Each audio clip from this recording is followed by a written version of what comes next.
बिस्मिल्लाहिर्रहमानिर्रहीम। अस्सलाम वालेकुम viewers, welcome to innovative cooking and baking channel. This is Nadia Parvez. आज के व्लॉग में हम बनाएंगे कोफ्ते और साथ में उसकी कोफ्ता कड़ी बनाएंगे। और ये जी यहाँ पे बन रहा है देसी घी और साथ में हम चने बॉईल कर रहे हैं। और यहाँ पे हम मसाला जात जो तैयार करेंगे उसकी वीडियो भी शामिल है।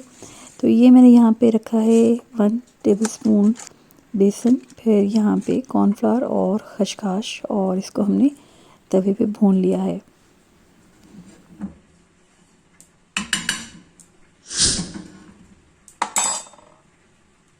भुने और पिसे हुए चने भी मैंने इसमें शामिल कर लिए हैं। और ये जी तमाम चीज़ें हमने ड्राई रोस्ट कर ली हैं और इसको हल्का सा हम दरदरा कूट लेंगे। और ये है स्पेशल टिप जो कि हम शामिल करेंगे कोफ्तों के मिक्सचर में।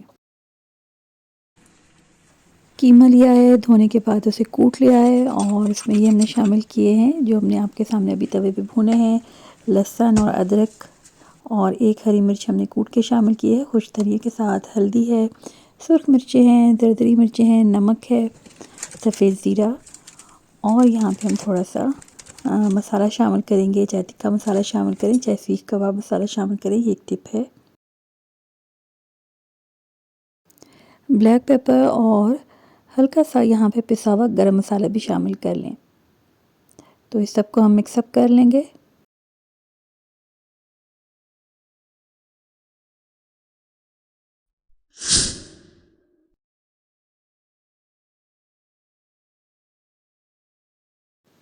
एक अंडा शामिल करेंगे, अच्छे से इसे फेंट लें।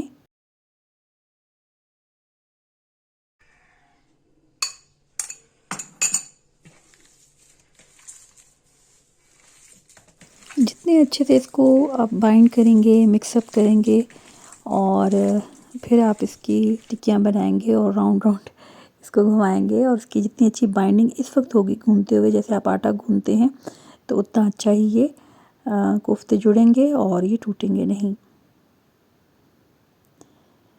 हाथ पे ऑयल या घी लगा लें, या इसको आप सिरके के साथ थोड़ा सा हाथों को गीला कर लें और इस तरह से आप इसकी गोलियां बनाते जाएं।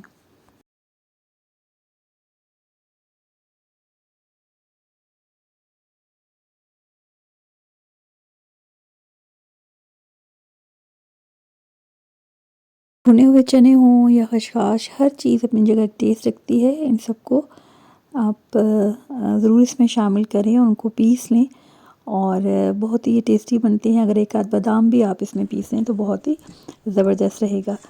बस इसको आप फ्राई कर लें। और यहाँ पे हम ग्रेवी का मसाला भी थोड़ा सा आपको दिखा देते हैं। और यहाँ पे ये तमाम वही मसाला जाते हैं जो नॉर्मल ग्रेवी में डलते हैं।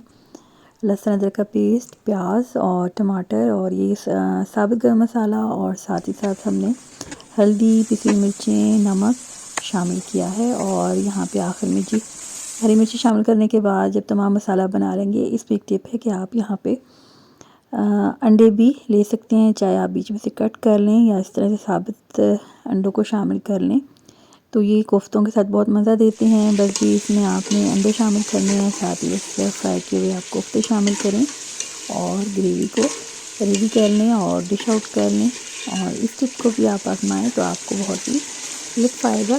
और इस मौसम के लिए तो अंडे और कोफ्ते ज़बरदस्त कॉम्बिनेशन है।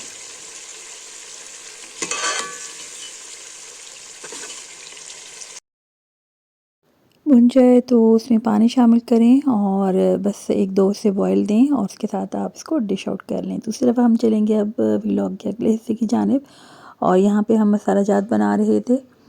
मैं मोस्टली जो मसाला जात हैं, बल्कि ऑलमोस्ट सिवाय हल्दी और पिसी हुई मिर्चों के, तो बाकी तमाम मसाला जात मैं घर में ही इनको पीसती हूँ। और इसका एक अपना टेस्ट होता है। फिर आपको इसकी साफ़ सफाई का अंदाज़ा होता है, और आपको एक स्पेशल खुशबू जो पीसते हुए गरम मसालों की मिलती है, और जब आप इनको शामिल करते हैं हंडिया में तो इसकी एक अपनी खुशबू होती है। तो मैं आपको यही सजेस्ट करूँगी, अगर वक्त हो तो लाजमी मसाले घर में ही पीसें। इनकी खुशबू भी अपनी जगह होती है और साफ़ सफाई का अपना इंतज़ाम होता है। इस तरह ये मिर्चें तो लाजमी ही मैं पीसती हूँ घर में। और इसको अगर आप धूप लगवा लें, अदरवाइज़ आपको अगर पहचान हो तो नॉर्मली भी ये मिर्ची अच्छे से आप पीस सकते हैं। साबुत मिर्चें कम थी वहाँ पे मार्ट पे, तो मैंने ये दर्जनी मिर्चें भी लीं, कुछ को पीसा और कुछ को ऐसे रहने दिया। खुश धनिया भी और ब्लैक पेपर भी, और इस तरह से आप इनको अगर यहाँ पे इस तरह के कंटेनर यूज़ करें तो इजी होता है यूज़ करना। और ये है जी साबुत गरम मसाला हम सेट करके रख रहे हैं। इस तरह मैं पीस भी लेती हूँ गरम मसाला, कुछ साबुत भी रख लेती हूँ। ये जो राउंड शेप में, ये मैंने स्पेशली इस तरह के 2-3 मैंने लिए हुए हैं बॉक्सेस। वीडियो बनाने में आसान रहता है, और आप जब हांडी में मसाला डालते हैं तो आसान रहता है, आपको अलग अलग बार बार नहीं निकालना पड़ता, आपको एक स्पून की मेजरमेंट दरकार होती है। तो ये आपके लिए सहूलत भी है और ख़ूबसूरत भी लगता है, और आप आसानी के साथ इसको इस्तेमाल कर सकते हैं। अच्छा, मेरे यहाँ जो साबुत गरम मसाले में जो चीज़ें यूज़ होती हैं, अगर मैं यहाँ पे जायफल, जावित्री और सब्ज़ इलायची इसको सेपरेट करके, इसके अलावा जो बाकी चीज़ें हैं, लौंग है जैसे, और इसी तरह उसमें दालचीनी है, तेज़पात है, ब्लैक पेपर, सफ़ेद ज़ीरा, और मोटी वाली जो ब्लैक जो इलायची होती है, कार्डेमम होती है, इसको मैं साबुत गरम मसाले में रखती हूँ और इसी को मैं पीसती हूँ।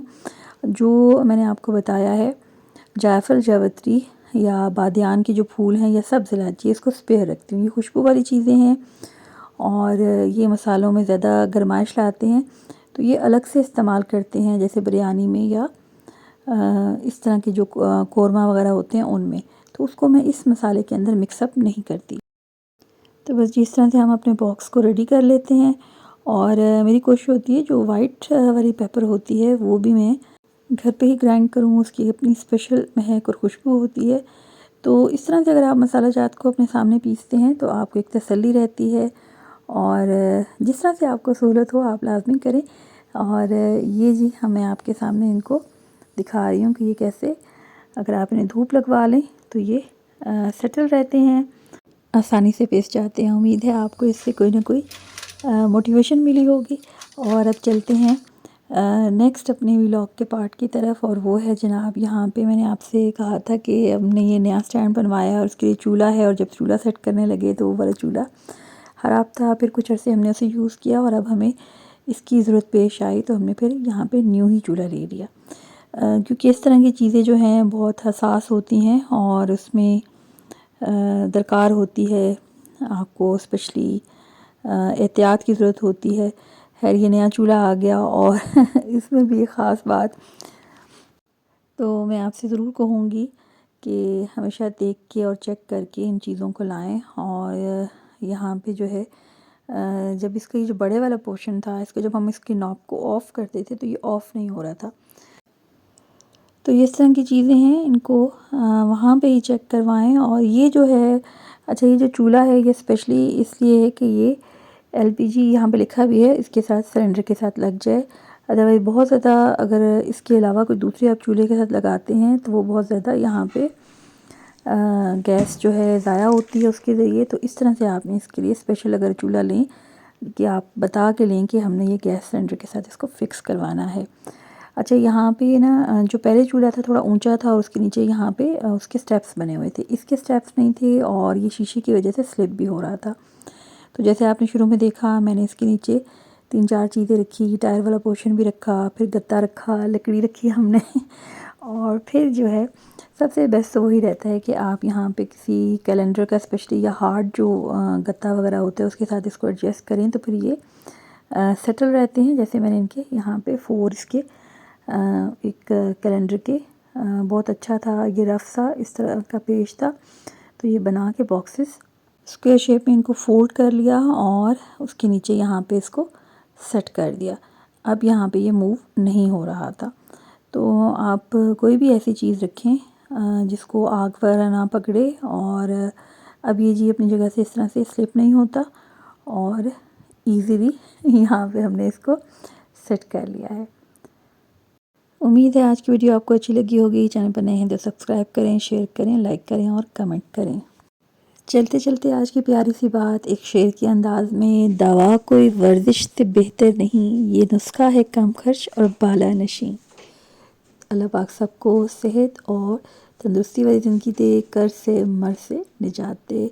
मिलेंगे जल्दी नेक्स्ट वीडियो में, और तब तक हम आपसे उम्मीद रखते हैं कि आप हमारे दीगर चैनल को भी विज़िट और अपनी आरा से भी हमें आशना करें। मिलेंगे नेक्स्ट वीडियो में, तब तक अल्लाह ने के बाद।